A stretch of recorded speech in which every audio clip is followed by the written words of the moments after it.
Welcome back.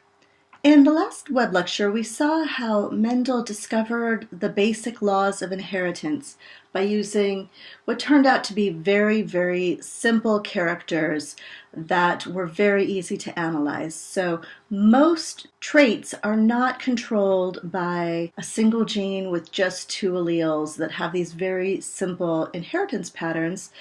As we saw when we started to talk about meiosis, there are much more complicated patterns of inheritance, and the offspring are not going to have features that exactly resemble one parent or the other, and they're not going to necessarily resemble their siblings in all of these features. There are much, much more complicated patterns of inheritance at play with many characters in organisms. So in this web lecture, we're going to look at some of those more complicated situations. And again, this doesn't mean that Mendel's laws were wrong. It doesn't mean that they don't apply to these other situations, but we need to expand our understanding of the laws that Mendel described in order to apply them to more complex situations. So the relationship between genotype and phenotype is rarely as simple as in the pea plant characters that Mendel studied. Most heritable characters are not determined by only one gene with two alleles. So here we see a field of flowers with many different colors. These are all a single species that can come in many different colors, many different varieties. However, the basic principles of segregation and independent assortment apply even to more complex patterns of inheritance. So just because a character is more complex, it doesn't mean that this process of separating homologous chromosomes into separate gametes is any less valid. That happens, but there can be more to it than just that. So first, let's continue to consider a single gene, but extend our understanding of how these Mendelian genetics are going to work. So inheritance of characters by a single gene may deviate from the simple Mendelian patterns in the following situations.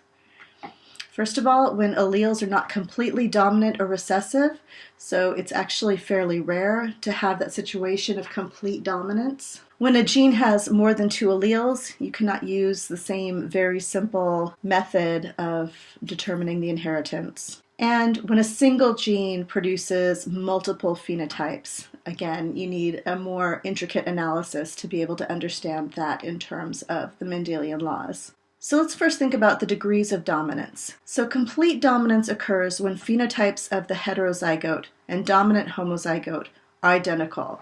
So what does this mean? Let's think back and remember what a gene actually is. Remember that a gene is a stretch of DNA that codes for a polypeptide. So most of the time, when you have two alleles, one of the allele is sort of the normal, what we call the wild type allele, and the other one is going to be either a loss of function, mutation, so a version of the allele that does not produce the polypeptide or doesn't produce a polypeptide that functions in the way that it's supposed to, or it can be an altered polypeptide that has a new function. Okay, so if we're thinking about complete dominance, what we're saying is that one copy of the allele that works normally is going to produce enough of that functional protein to produce the full phenotype. Two genes producing that polypeptide are not needed to produce the phenotype. One is going to produce enough, and then you get a complete dominant situation. But there's also incomplete dominance, in which case there's a dose-dependent effect of that gene product's presence. So if you get one copy of that dominant functional gene, you get a certain amount of protein that's going to result in a certain level of that phenotype. If you get two copies of the functional gene that produces a functional protein, you're going to get a greater degree of that phenotype. So in incomplete dominance, the phenotype of F1 hybrids is somewhere in between the phenotypes of the two parental varieties.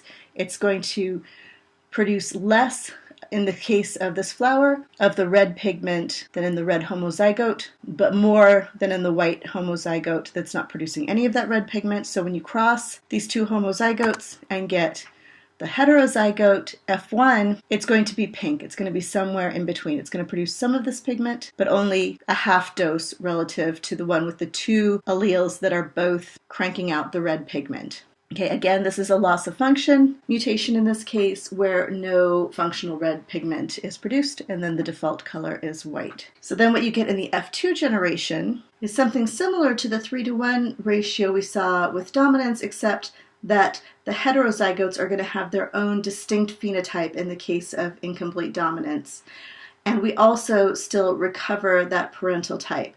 So this might suggest that this is a case of blending inheritance. This is exactly what you'd predict from blending inheritance, right? You cross these and you get kind of an average of the two, but we know that that's not the case because when we do that F2 cross, we get the white back rather than just getting more pink. So we recover the red, we recover the white, and these are going to be in the ratios predicted by the probability of having an even chance of getting a red or a white allele from the father, the probability of getting a red or a white allele from the mother. So again, 1/2 probability of getting red from father, 1/2 probability of getting red from mother. Multiply those because you need to get this and that. To get the red, you get 1/4 probability of getting red, and the same analysis for all of the rest of these possibilities.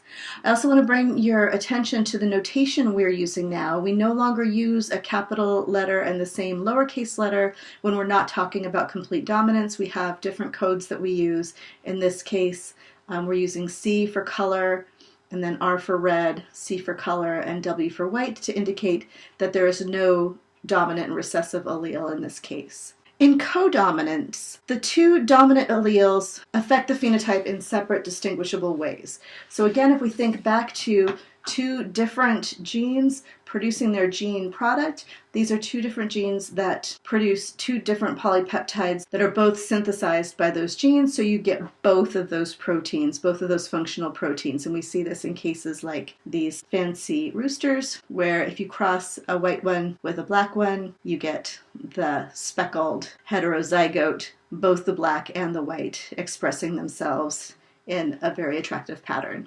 The other classic example of this, which I think is a much more straightforward and easy to understand example, are the ABO blood groups. So A and B both refer to cell surface proteins, different cell surface proteins on red blood cells. The A allele produces the A protein, the B allele produces the B protein. If you have both A and B, you get both of those kinds of proteins on the red blood cells. So either an AA homozygote or an AO heterozygote, you're just going to get A because O is the lack of a functional protein. This would be a loss of function mutation. B factor, either homozygous or heterozygous with I, gives you just the B blood group, and if you are a homozygote for the O allele, then you have none of these antigens on your red blood cells. So this is a classic case right here of codominance. Both proteins are produced, both are expressed together. One important thing to point out is that the fact that an allele is dominant does not mean that it's going to be more abundant in the population. So they're not necessarily going to be more common than recessive alleles. For example, 1 baby out of 400 in the United States is born with extra fingers or toes. We call this polydactyly.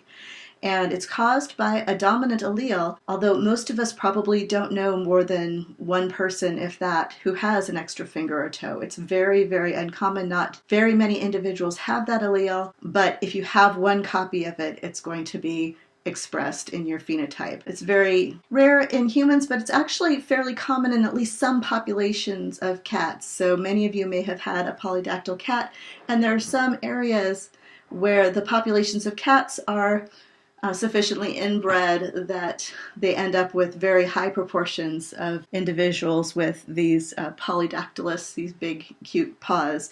So one example is that Ernest Hemingway was known to be extremely fond of these polydactyl cats and acquired a number of them. And still at the Hemingway house down in the Florida Keys, there is a population of cats that were all descendants of Hemingway's cats, where roughly about 50% of them actually are polydactyls. So now let's think about a situation where there are multiple alleles for a particular gene. So most genes exist in populations in more than 2 allelic forms. If you think about it in the entire evolutionary history of any given gene, probably more than one mistake or mutation is going to happen in that gene that would be maintained in the population. So generally you get more than 2 alleles for any given character. So for example, the 4 phenotypes of the ABO blood group in humans are determined by 3 alleles for the enzyme that attaches A or B carbohydrates to red blood cells. So the enzyme encoded by the A allele adds the A carbohydrate, whereas the enzyme encoded by the B allele adds the B carbohydrate, and the enzyme encoded by the I allele, remember, is the loss of function mutation. It adds neither of them. It doesn't work. So another example of having multiple genes that affect a trait is found in rabbits, where you have several different alleles with different dominance relationships. So you can have the big C allele, which results in a black coat color. There's the chinchilla allele, which we're going to use the notation for incomplete dominance for this one, C with a little CH superscript, and that results in a gray coat. There's the Himalayan allele, so again we're using the little c notation for incomplete dominance with the small h.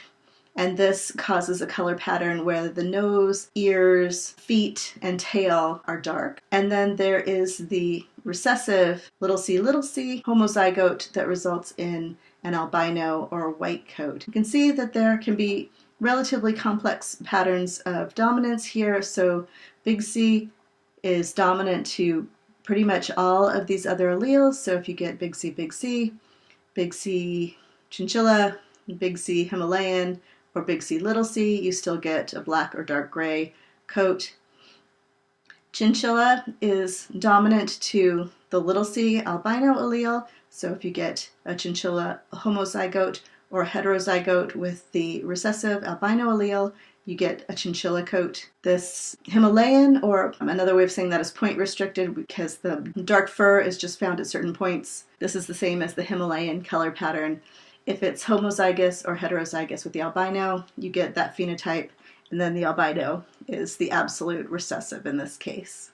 So when a single gene has more than one phenotypic effect, we call that situation pleiotropy. So the gene is pleiotropic, the one that has the multiple effects, and we call the phenomenon pleiotropy.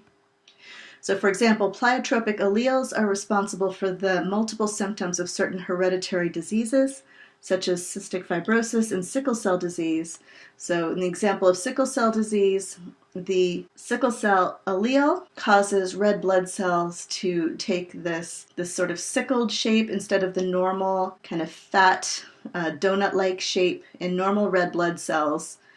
And if you have 2 copies of this sickle-cell allele, it causes multiple disease symptoms as a result of this crystallizing hemoglobin that tends to be sticky and cause clogs in the blood vessels. So you can have the breakdown of red blood cells, the clumping of cells and clogging of small blood vessels, accumulation of sickled cells in various internal organs. Each of these is going to have multiple effects: physical weakness, anemia, heart failure for the breakdown of those red blood cells. The clumping of cells can also cause heart failure if they're clumping in the coronary arteries, pain and fever, brain damage if they're blocking blood flow to the brain, damage to other organs if that blood flow is blocked.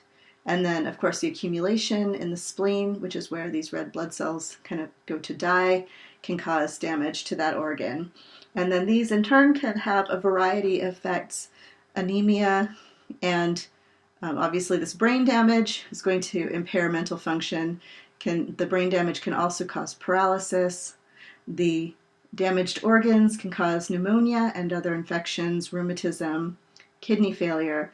And so you can have this cascade of pleiotropic effects arising from the product of a single gene if you have the 2 copies of the sickle cell allele. Now let's think about what happens if a trait is influenced by 2 or more genes. So some traits, many traits, are determined by 2 or more genes. And in epistasis, one gene affects the phenotype of another due to interaction of their gene products.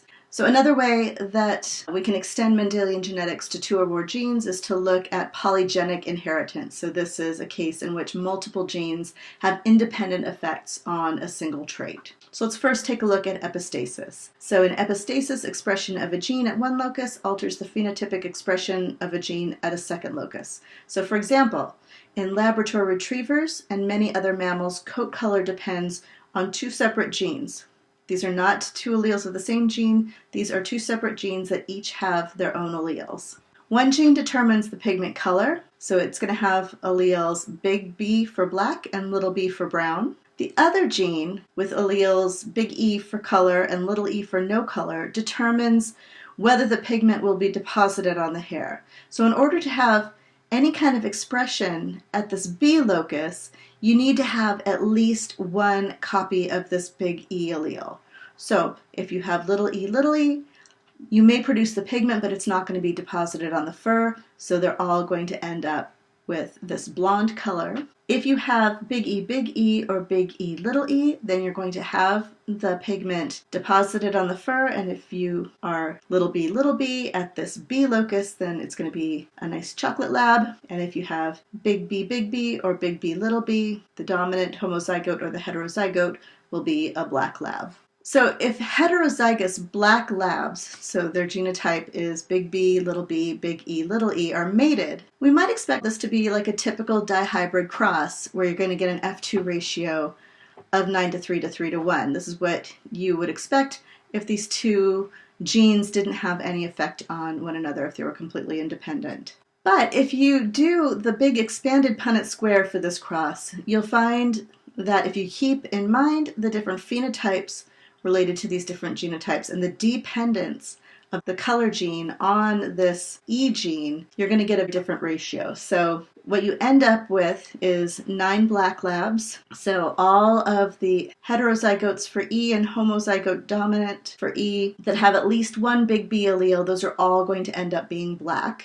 Okay, so 9. So the 3 that are either homozygous dominant or heterozygous for the E allele and are homozygous recessive at the B gene are going to all be brown. So you get 3 of these brown ones. Now, instead of the 3:1 that you would expect for a typical dihybrid cross, now it doesn't matter here what the genotype is at the B locus. If you have a double little e recessive, these are going to be white. So in a typical dihybrid cross, this would have the dominant phenotype for the one character and the recessive phenotype for the other.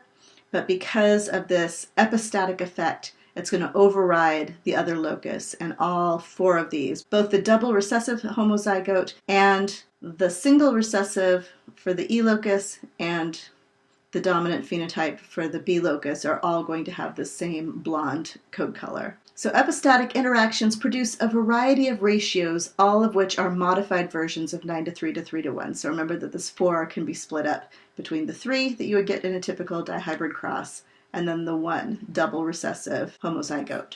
So quantitative characters are those that vary in the population along a continuum, and these are the results generally of multiple genes that influence the same character. So quantitative variation usually indicates polygenic inheritance, an additive effect of 2 or more genes on a single phenotype. So one good example of this is body height in humans. So there are over 180 genes that affect height.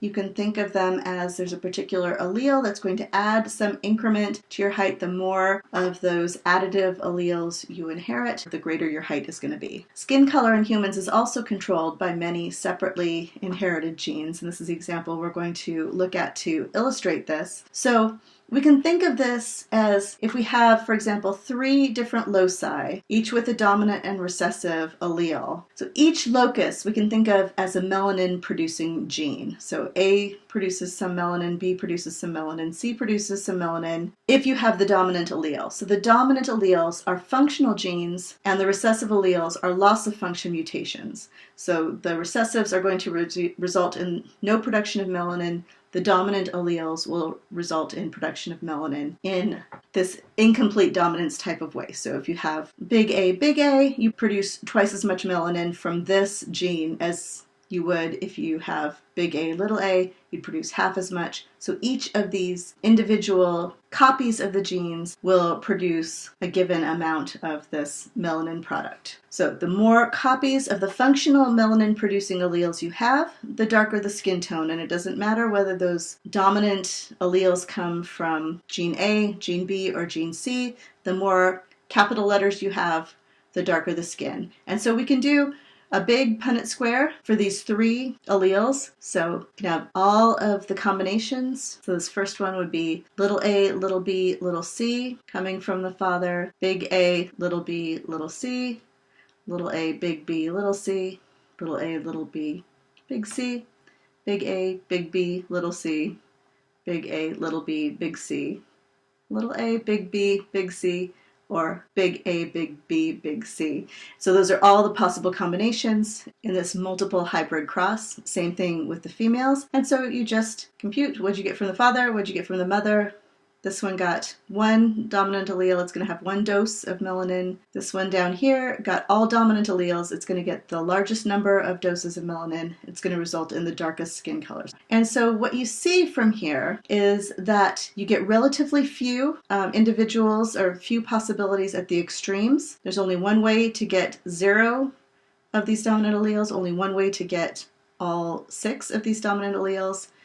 And the number increases as you get to the average, the middle number. Most of these are going to have 3 dominant alleles, and then it starts to drop off again in number. And this is how you end up with continuous variation, this normal distribution of phenotypes. So another example is kernel color in wheat is a quantitative trait based on a number of different separate genes. And you can see you end up with this normal distribution of kernel colors in the F2 generation after just 1 cross. Here is the hypothesis of how that comes about. If you have 3 separate genes, each dominant contributes 1 increment of that color pigment. You end up with this normal distribution, just exactly what we saw for the skin pigment color.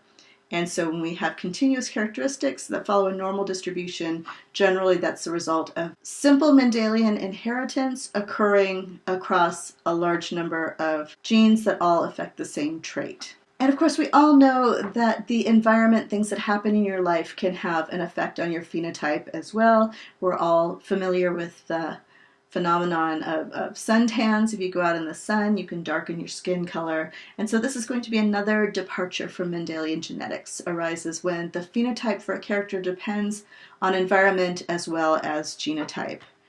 So the phenotypic range is broadest for polygenic characters. That's when you can have the most different variations of that character. Traits that depend on multiple genes combined with environmental influences are called multifactorial. These are the very most complex kinds of traits that have contributions from multiple genes and also multiple environmental influences. And you can imagine with a large number of traits that are like that, if we were trying to discover Mendel's laws with characters that have so many different influences, we would have never been able to tease apart these rules. Mendel could only really do it with these very, very simple, straightforward traits. Some examples of an environmental impact on phenotype is, we were talking before about this point color pattern, and this is seen on a kitten, but we saw it before in rabbits, where there's dark fur on the face and on the ears and also on the paws and the tail.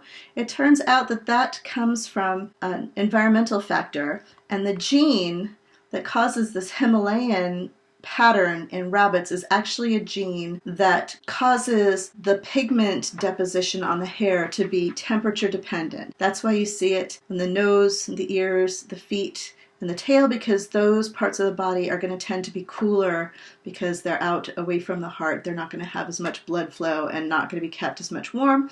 And we can show this in experiments with young bunnies by putting an ice pack where their fur is growing. And what we'll see is that where we put that ice pack, dark fur that's going to be influenced by that environmental factor, cold temperature, is going to result. So now let's take a look at the different human traits that tend to follow these Mendelian patterns of inheritance that we can use to understand the distribution of human traits. So humans are obviously not good model organisms. All of those things that made model organisms so convenient to work with absolutely do not apply to humans. So the generation time is too long. It would take forever to find out what the results of your crosses would be.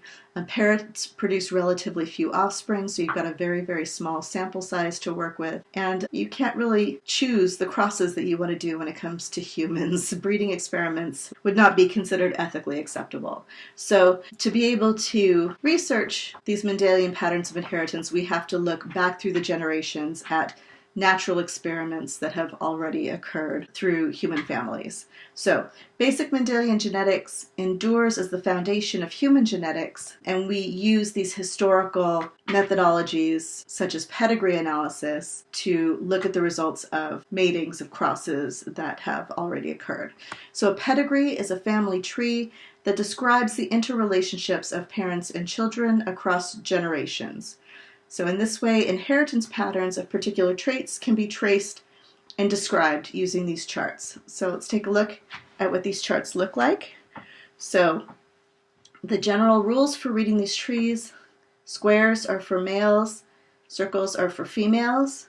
A line between a male and a female represents marriage or mating. The lines coming down from there are the offspring of those two parents. So when you get another line going across from one of the offspring, that's them mating with another individual and having their own offspring, and then their offspring are represented by a line coming down from those matings. To show how the trait is distributed across this pedigree, individuals that are affected by the trait have a filled-in box. Those unaffected by the trait have an open symbol that's not colored in. If we can determine which ones are heterozygous for this trait, we can indicate that by having the figure half-filled, showing a heterozygote. So in this case, this is an example of an autosomal recessive trait. It's the homozygote recessive individuals that have the condition that we're interested in, and we can infer that both of these parents had to have been carriers because they produced an offspring with the condition, but they themselves don't have it. So these would be known as carriers. So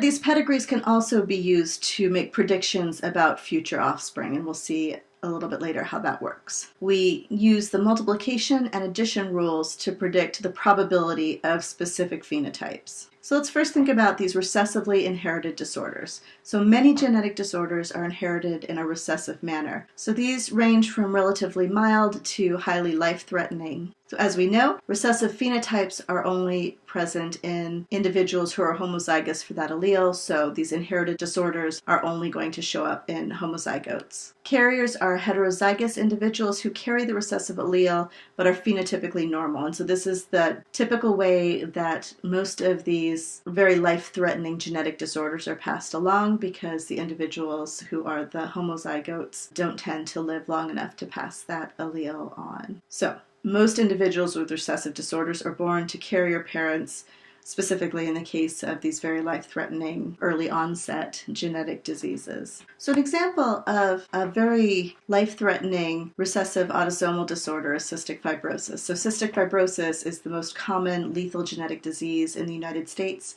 striking 1 out of every 2,500 people of European descent. So the cystic fibrosis allele results in defective or absent chloride transport channels in plasma membranes, leading to a buildup of chloride ions outside of the cell.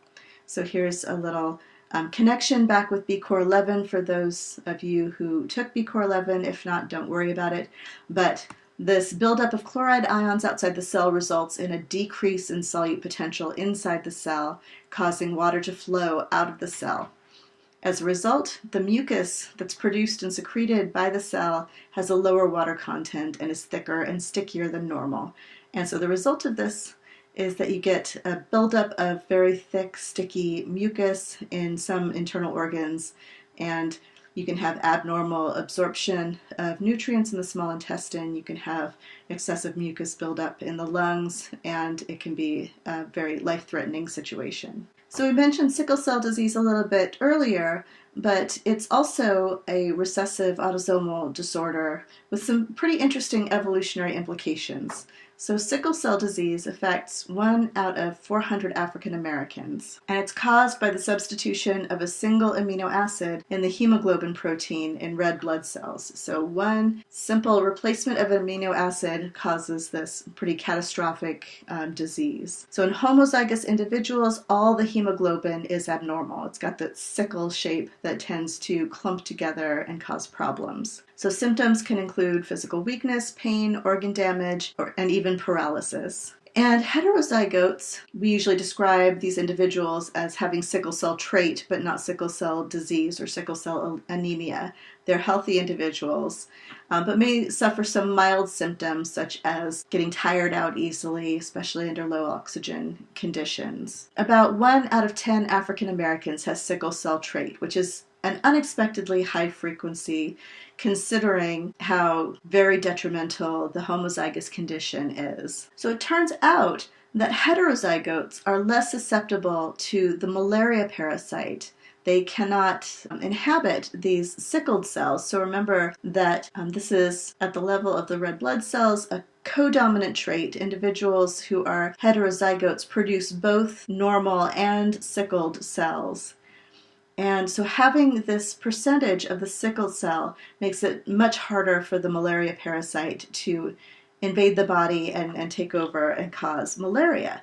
So the reason that the incidence is so high in people of African origin is that is where malaria is found. There's been some evolutionary selection for this malaria resistance in heterozygotes. So we call that heterozygote advantage. There's an evolutionary advantage to being a heterozygote for this trait. There are also some disorders that are dominantly inherited, so some human disorders caused by a dominant allele. Dominant alleles that cause a lethal disease are extremely rare, obviously because that dominant phenotype is always expressed, so you're always going to get that lethal effect, that lethal phenotype, even if you have just one copy of that allele. So that's natural selection should eliminate those dominant lethals. But there are other conditions that are not lethal that are the result of dominant alleles. So one example is achondroplasia, which is a form of dwarfism that's a dominantly inherited disorder. So there have been many recent advances in the ability to provide genetic counseling to couples who want to become parents based on Mendelian genetics and the rules of probability. So suppose a couple both have a brother who died from the same recessively inherited disease. So a genetic counselor can help determine the risk of that couple of having a child with that same particular disease. So it's important to remember that each child represents an independent event in the sense that its genotype is unaffected by the genotypes of older siblings. So what does that mean? That means that if you've already had 3 unaffected babies, that doesn't mean that your 4th one is going to be affected. It's going to be another independent event with its own probability. So if both members of the couple had a sibling with a recessively inherited illness, both of their parents had to have been carriers. Why? Because they both had to have contributed a copy of that recessive allele to the sibling that had the illness. So assuming that neither of the 2 prospective parents have the illness, each one has a 2/3 chance of being a carrier. Why is it 2/3? Because there was a 1 in 4 chance of being a homozygote for the normal allele. There was a 2 in 4 chance of being a heterozygote or a carrier. There was a 1 in 4 chance of being a recessive homozygote.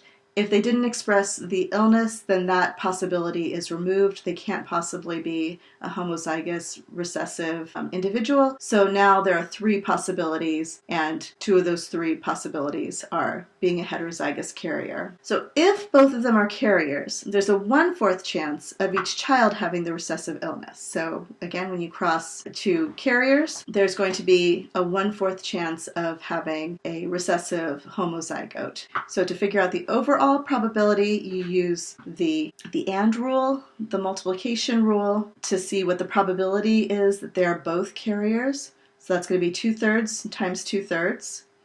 Okay.